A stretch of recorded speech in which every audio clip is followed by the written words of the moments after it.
I have an LGD. Let's say yours came and tried to get my chickens and eggs. My dog attacked yours. Az is much bigger, and I would probably have to eliminate Az to save my Pyrenees, who is just doing his job. I love this comment. It's super specific, and I can answer it specifically as well.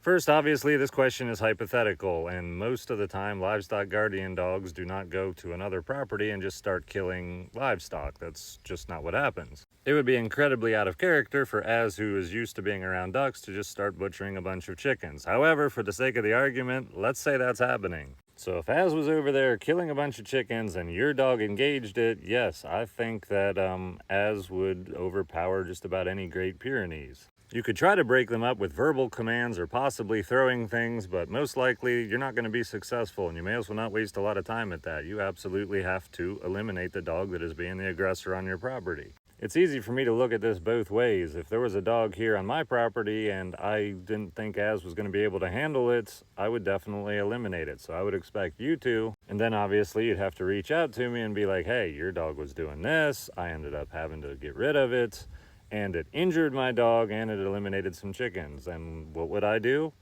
I would have to pay for all your dog's injuries. I would have to pay for the livestock or chickens that it took out. And if you suffered any loss of income from losing any of those things, I would have to cover that as well, because it's only fair.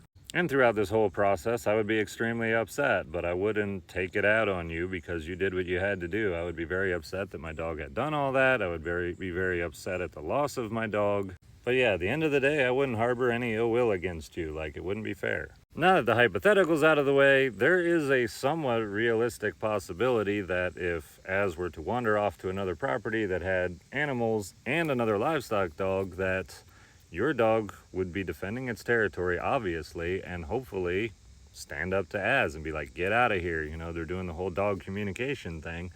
And Az, I believe, he would receive that warning and threat and just be like, all right, I'm staying away from you. Like, I don't see any reason to go over there and fight you. Even if I could beat you, he'd probably just be like, nah, you know, I'm gonna go back.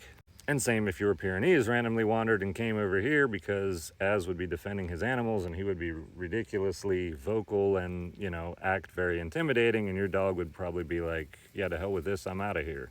But if Az was over there and he did not back off, it is entirely possible that your dog would engage him, and then a fight would ensue without any loss of chickens, and then you would have to react in the same way. So how would you lessen the chances of that happening if you've got a neighbor with livestock dogs and you've got your own livestock dogs? What can you do? Well, take them to a neutral location. So make sure your dogs meet each other. They still are supposed to generally stay, obviously, with their livestock. However, you can take your dogs, meet in a neutral location where neither of you are on each other's properties. Don't go and meet at your border of the property or anything where your dog is going to be like, hey, I have to stand up and defend what's mine. Take them away from livestock, take them away from the property area, and let them meet at a neutral location. They'll probably be super happy and develop some kind of quick relationship. You know, they'll establish what's going on. They'll hang out a little bit, and then in the future, after having a meeting like that, you could even do 2 or 3. If one would happen to go onto the other person's property, it's highly likely that they would not be defensive. And since you know that it's a livestock guardian dog, you also know that it's probably not going to take out your livestock while getting along with your dog happily. So in reality, if you've done that, chances are that somebody's dog, let's say Az, goes over to your property, it's hanging around with your dog, they're goofing off, and you would call me up and be like, hey, Az is over here, I know you want him back at your place defending your livestock so that like foxes and random stuff isn't tearing up your birds and all your stuff. Maybe you want to come get him. Then there's no dog fight, no confrontation, they know each other, they get along. Each dog knows that the other one is not a threat, and if they're trained properly, they're not going to be just randomly taking out other people's livestock.